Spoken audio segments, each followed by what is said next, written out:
I got to give Trevor credit. The Daily Show is a constant creative balance of what do people want to hear about versus what they need to know.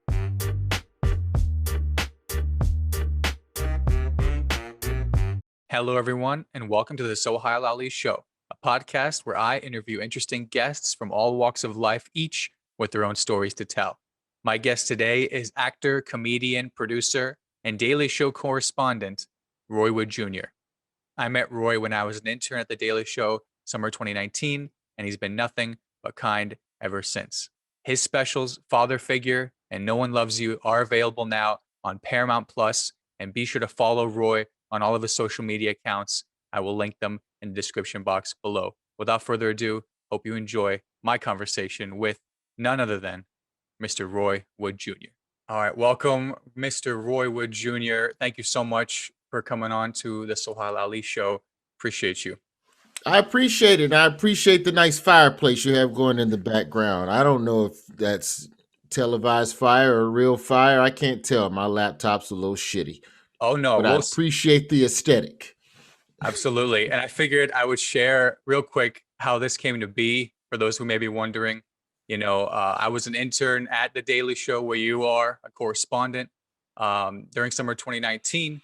And I just got to say, so many people there, but especially you and the other correspondents, you were so kind to us. You answered our questions. You just in the kitchen when we were stocking items, you all were just the best. So we would bring you your mail and yeah.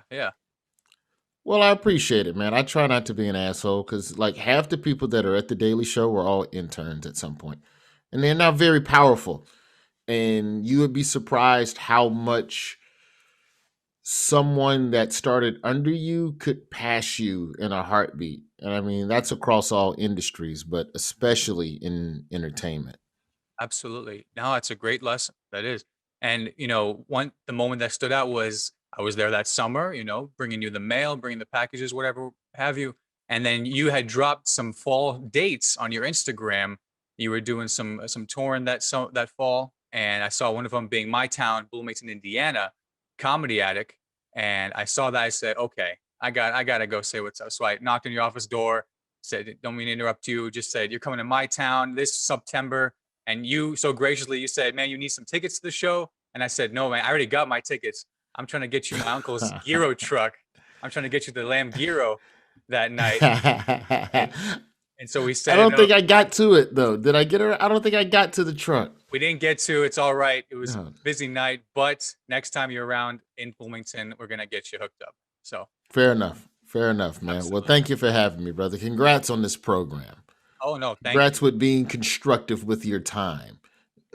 Absolutely. To be honest, you are a great example of someone that's been, making content throughout quarantine. Obviously still with the daily social distancing show, but maybe you want to talk about sort of what you've been up to since this coronavirus thing.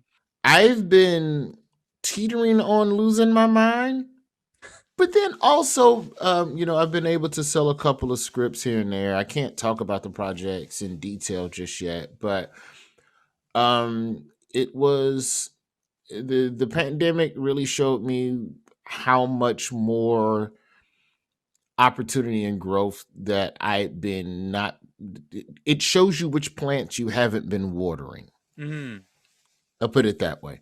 So for me, the plant of selling scripts and really sitting and being creative, because I didn't tour all of 2020. Matter of fact, I only did 3 dates during the lockdown, like rooftop shows. It's weird stuff. I did in October. I went out for a week just to see. In the city, you do comedy in this? Yeah, like upstate. I did a show on a lacrosse field and all that. No more snacks. Go back to your room. Thank you, sir. Sorry, man. The snack monster. Be checking. Shout out in. Henry. Shout out. Yeah, shout out the young one. He eats like a fucking SEC linebacker at age 4. Just come on, constant growing boy at all times. So I started writing, man. So I've spent the bulk of this pandemic just writing. I've been writing as much material as I can to try and, figure out where the human condition is headed. I don't want to get all deep and philosophical, but just, as a comedian, you have to kind of, TV is made on an 18-month curve more often than not. Mm-hmm. From when it's conceived to when it's sold to when it's shot to when it airs, it could be 2 years, and that's a fast track. Right. So you kind of have to start thinking now about where you think people are going to be in 22. Mm. And that's kind of where I've been, as of late, and trying to, figure out that part of my world. Absolutely. Absolutely. That just reminded me of your hosting and being a part of the This Is Not Happening show. I think it's great that it shows such a, different side of you with the performing and the storytelling aspect of it. I assume it's just been put on hold for a little bit now due to the filming of it. Yeah, matter of fact, if I'm gonna be frank, I'm not even sure if that's coming back. I know Comedy Central, once Viacom merged with CBS, it changed the creative mandates of a lot of networks. And I'll be honest, as a whole, I'm not sure where stand-up comedy fits into the Comedy Central. Oh, the little man's talking. I'm not sure where Comedy Central fits in the bigger. I'm not sure where stand-up comedy fits in the bigger scheme of all of this. Sure. And it's about figuring out what the network is going to do. Of course, it's going to be stand-up comedy, but This Is Not Happening is such an ultra-specific form of performance that's separate and apart from traditional stand-up. So that's the thing that I'm having, that we got to have some conversations with the network about and see, what they want to do, with Sure. this project in the long run. Yeah. Like, will it be something that will come on to Paramount Plus day after, something like that? Correct. Now, I know for sure you can stream all the old shit. Now, that much I do know. Absolutely. Yeah. Oh, yeah. And that's what I loved, honestly, about it myself, and so many others about the show, is it showed you, of all the comics involved, it showed you just a different side of them. And I think your hosting, the shots in between, was just amazing. So I personally really hope it does come back in some way, shape, or form. It's a fun show because it gets to explore a different side of stand-up where it's understood that, because we're in such a short attention span theater as a society now. But with this show, it is understood. We are here to tell longer stories, so we need your attention, and people give it to us. And you are rewarded with dope ass stories that you couldn't do in 5 minutes if you were doing, I don't know, Fallon or Colbert or, any of the traditional 5-minute late night sets where you have to be joke, joke, joke, joke, joke, joke, joke. Yes. Yeah. It's somewhere between a late night spot and a podcast, right? It's like that nice longer form. And yeah, exactly. And that's where you get such great stories, like how working at Golden Corral ended up saving your life. And I want to ask, in addition to that, yes. In addition to that, what's your greatest takeaway from your time at Golden Corral? Because I know it was your first job as a student out there, but other than saving your life, I think the biggest thing that I learned at Golden Corral was my first time really working with people of different age groups, in a wider spectrum. Like, I worked at Subway and Baskin Robbins. I've pretty much worked food service my entire life, but it's either like Baskin Robbins. Think about when you walk in there, there's never more than 3 people. Subway, there's never more than 2 or 3. right? But at Golden Corral, on any given night, there was 30 people on the clock. On the low ball 20, 30 on the weekends, So it was a lot of moving parts, in that building. So you interacted with a lot of different people. So, you had people, you had a lot of different sneak previews. I don't think I mentioned this on the show when I talked about it.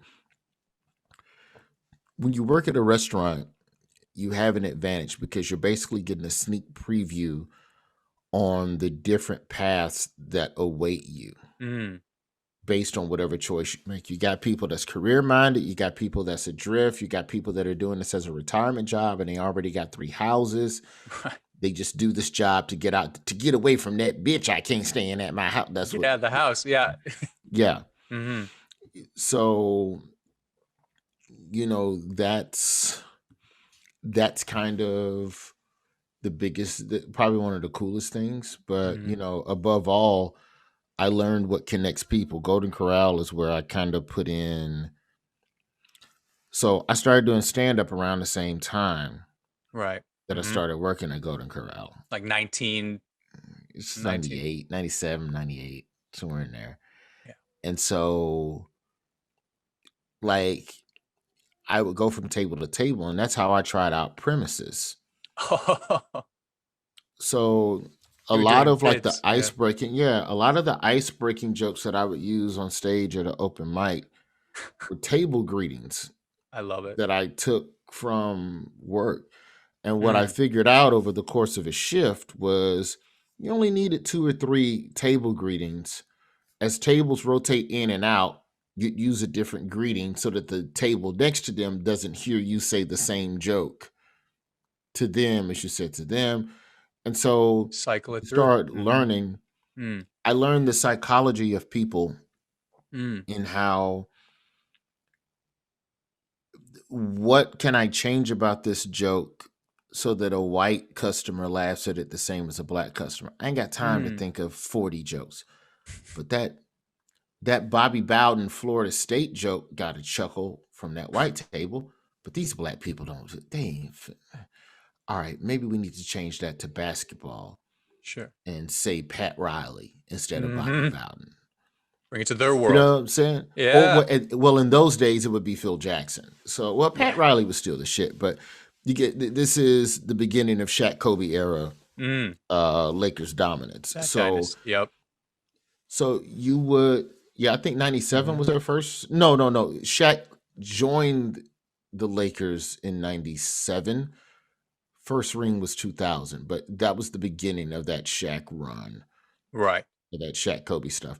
And so you would just find the common denominators between people. And so, those common denominators became the things that I, eventually would start building material around, going forward.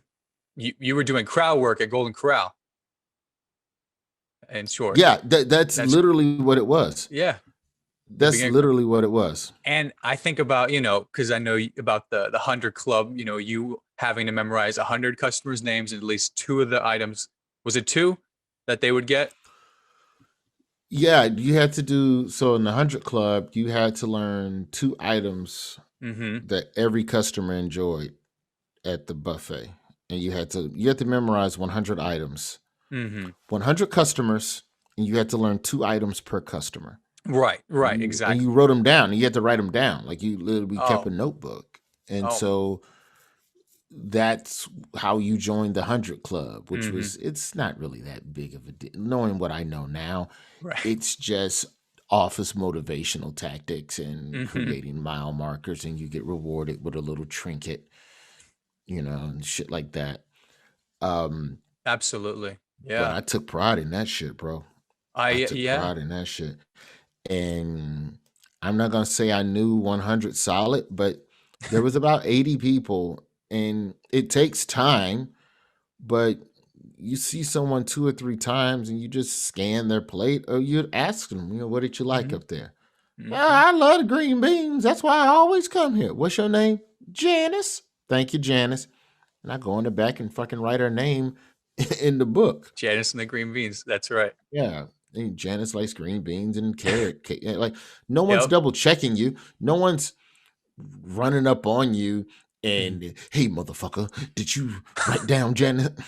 I talked to Janice. She said she didn't like the green beans, you lying ass. She never had them. Yeah. Yeah, like it's never going to get that deep.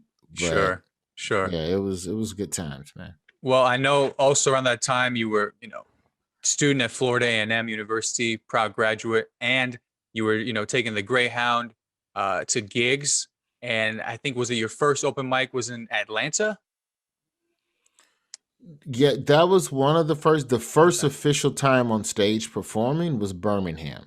Okay. That was at an open mic in Birmingham. But the regular open mic trips were to Atlanta, because Atlanta was one of the few cities that had open mic once a week. In the South in the 90s, where stand-up comedy is concerned, most of the markets, at least in that North Florida, like if Tallahassee's the center of the circle, if we're going up to Memphis and down to Tampa, and you just make that circle, most cities in that circle open mics once a month, except for Atlanta Wow. and St. Petersburg.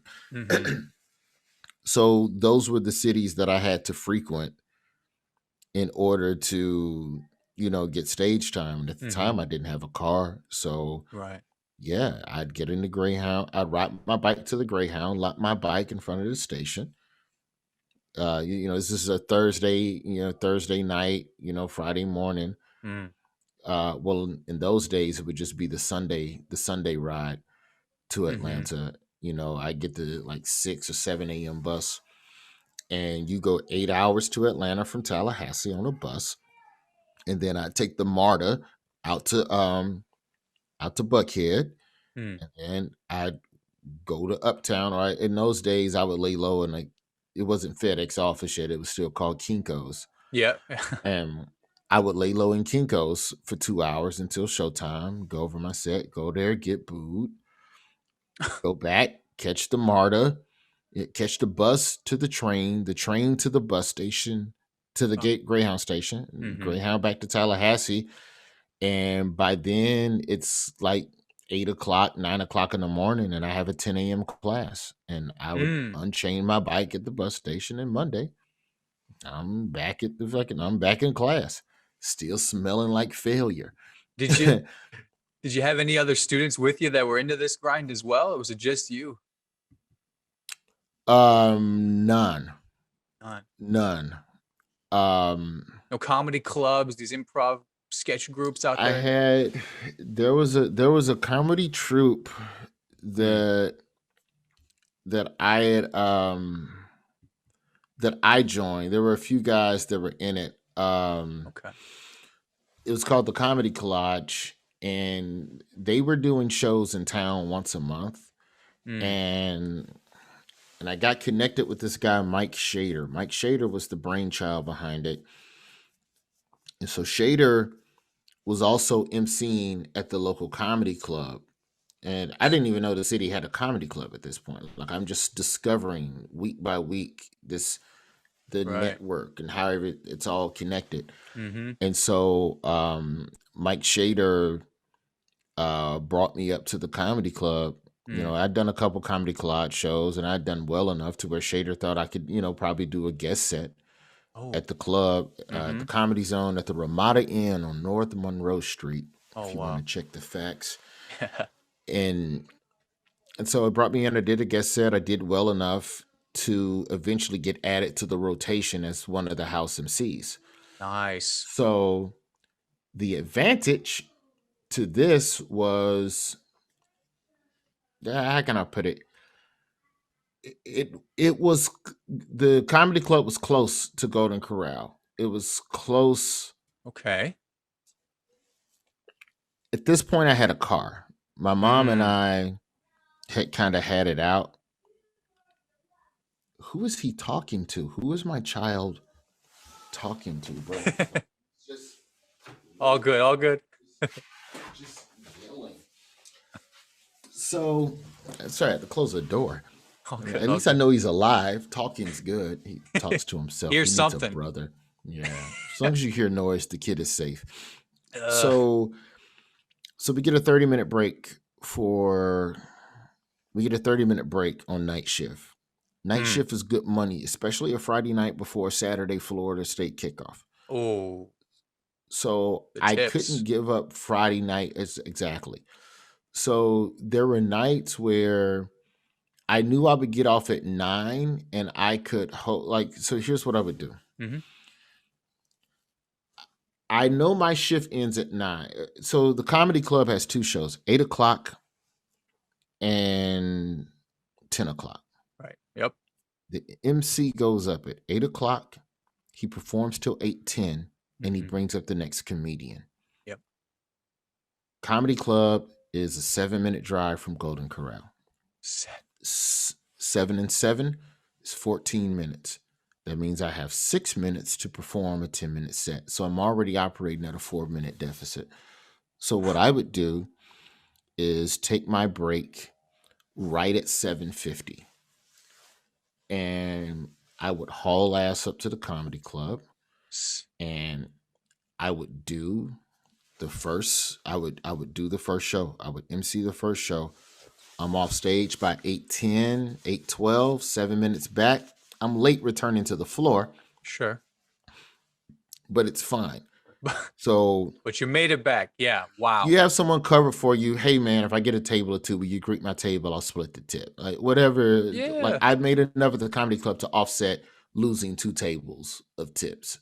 It was Right. a push. And, I wasn't losing money. At minimum, I'm not going to lose money.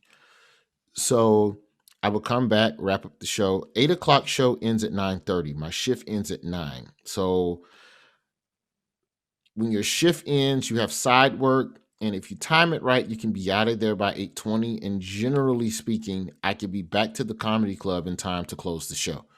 Ooh. And all I needed was the middle act to bring up the headliner. And then I would just stay for the rest of the show. And then there were times where I would do a back and forth. If I'm doing a closing shift at Golden Corral closes at 10. So I would take the 7:45 break, run that game, get back at 8:15, run game till let the MC close the first show, let the feature act close the first show. Right. Then we would close at 10.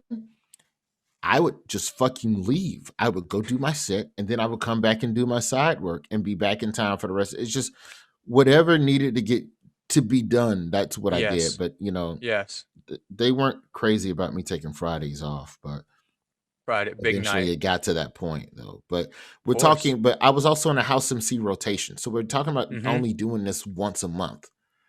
Because the other weekends in that month, I would just do a guest set if I had a new joke or two that I wanted to work on.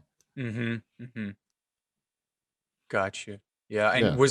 And I know, you tell the great story. I think it was on your Instagram when Jonathan Withers died, about driving around headliners as an opener and like just getting to pick their brain when you would drive them around. Yeah. That's the one thing. I wish I'd have asked more questions because the headliners answer them, especially after a show. They're tired and exhausted, so they'll just say whatever to get you off their back. But that's when they tell the most shit because they're not sharp. Before a show, their mind is on a million. Knowing what I know now, you just got off the phone with your manager and agent about 4 things. You got to make sure your house is straight while you're gone, and also you're thinking about your set. After a show, man, you could talk all day. Calms John down. Witherspoon, Theo Vidal. Knowing what I know now, that could have been a podcast. It pretty much was, yeah. Right. Just sitting and talking to people. Absolutely. That I imagine that was formative. You get to see when the shows are done where their mindset is at, and it just calms down a little bit, right? Well, what I generally tried to do was I would watch your set, and my goal was to ask you one question about one joke. If I could find a joke in your act, especially if you performed it differently. Like, especially if you performed it differently. Like, if you did it different this night than the previous night, or you changed the order, or as I call it, the batting order. The sequencing of where you put what jokes you perform where. Yeah.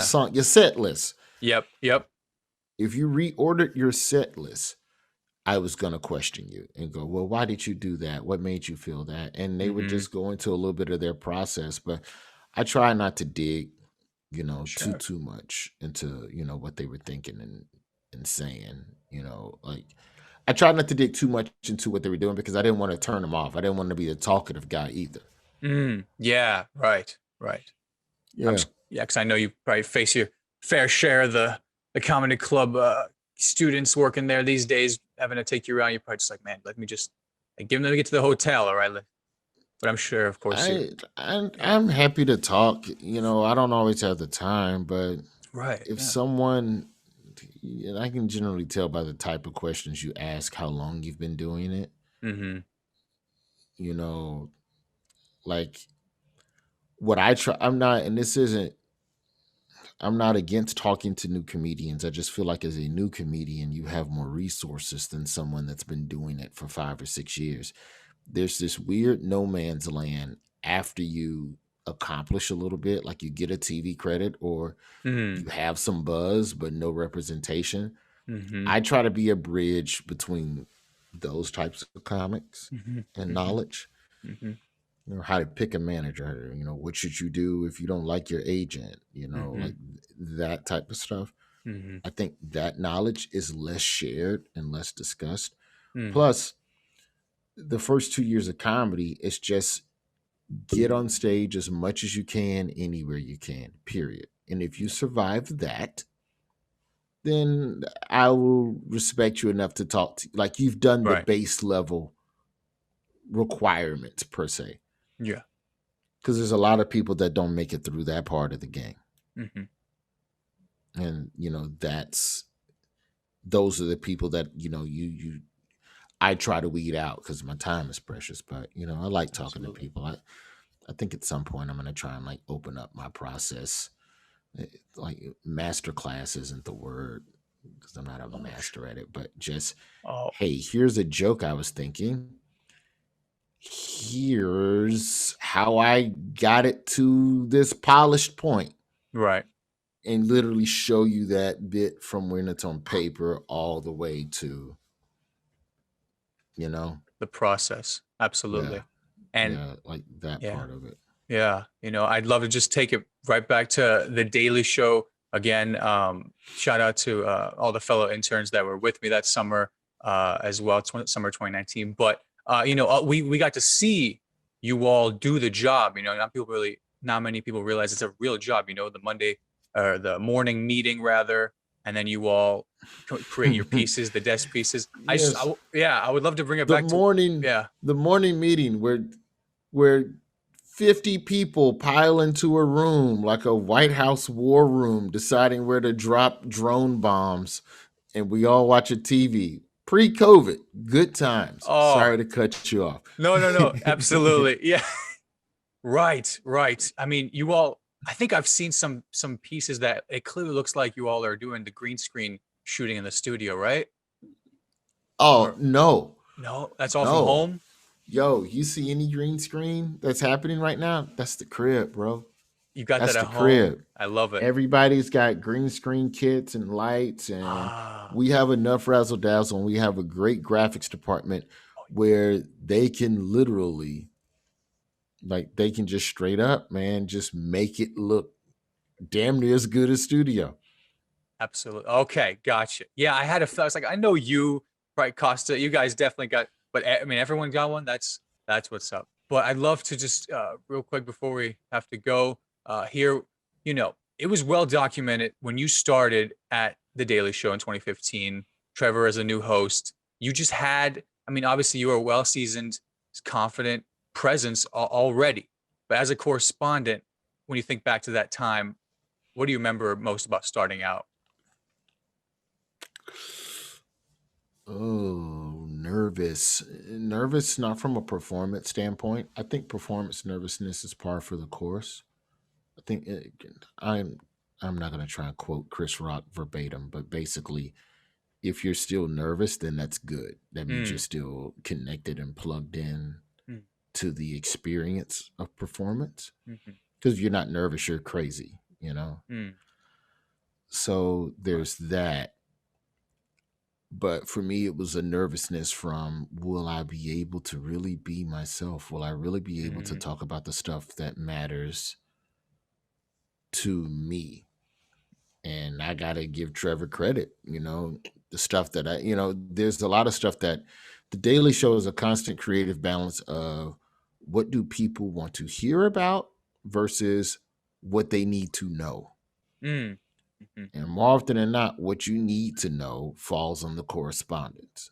Trevor can follow the breadcrumbs and take a conversation deeper on a topic that you're already aware of. But a correspondent's job is to show you something that you didn't even know was happening, and by the end of it, leave you with a laugh and giving a fuck. So awareness. Exactly. So the things that I care about, that I want people to be aware of, hey man, can I go do a ride along with a police force that just killed a black man and see what their anti-bias training is looking like? And Trevor's like, yeah, take Klepper with you. I'm like, cool. Hey man, can I walk around the south side of Chicago with a group of ex-gang members who now intervene with young people to quell some of the conflicts that are happening and show that black people actually do care about black on black crime? Sure, go ahead. Like, no hesitation whatsoever. So, that was the thing that I was really nervous about. But that's Trevor, man. He definitely was a man of his word when he said, I want you to do what you do. I just want you to do it over here with me. Absolutely. That was literally the pitch, Right. After the audition. Like, that was all it was. That's what you've gotten to do since then. Now you got to you still got to have a good ass audition, but still, I was able to do that plus. Of course. That's the important thing. Yes. And shout out to partner in crime, Jordan Klepper. He's been doing the Trump rallies and like no other. I mean, it's next level. You couldn't pay me money. I mean, every time you couldn't pay me money. Jordan came last year too. I said, I don't know how he makes it out at the end of every video, but he does. Insano. But I want to be conscious of the time here as well. If we just need to wrap up, I'd love to know, Roy, I'm a huge fan. I've been a fan really since watching you on The Daily Show and just going through your career and life and everything. It's so inspiring. And as someone that started doing open mics myself back in August, just from listening to you all, just saying, just get up on stage. That's it. That's it. And you don't know what you don't know till you get up there. And then it's just trial and error. And then find comedians that you respect and watch them. And then study the comedians they respect. And somewhere in there, you'll find a pocket for you to sit in and exist. Absolutely. And finally, who and what inspires you, Roy Jr. today? Oh, who inspires me? Shit, man. There's a freeness to the comedy of Amanda Seales. I also enjoy, a lot of what Chappelle does. I think Wanda Sykes does not get enough credit for her wordsmithmanship. That's not a word. But yeah, I think those people, for sure, I really enjoy watching. I think those are the main ones, like right now, you can name all the other names in the world, but those are the ones. Absolutely. Well, I mean, as if everyone didn't know already, please follow Roy on all his social media accounts. He's even on Clubhouse now, in those Clubhouse chats, so you can hear him on there. And of course on The Daily Show, and check out all of his comedy specials. They're online. You can rent them, stream them on Paramount Plus. But Roy, thank you so much for your time today, my friend. All good. All right. Thank you, brother. All right. See you. Thanks. All right. Have a good one. Real quick, before you click away, thanks so much for watching this video. I really appreciate it. Click right here to subscribe to my channel for all future videos, and click right here to check out this video over here. Have a great one.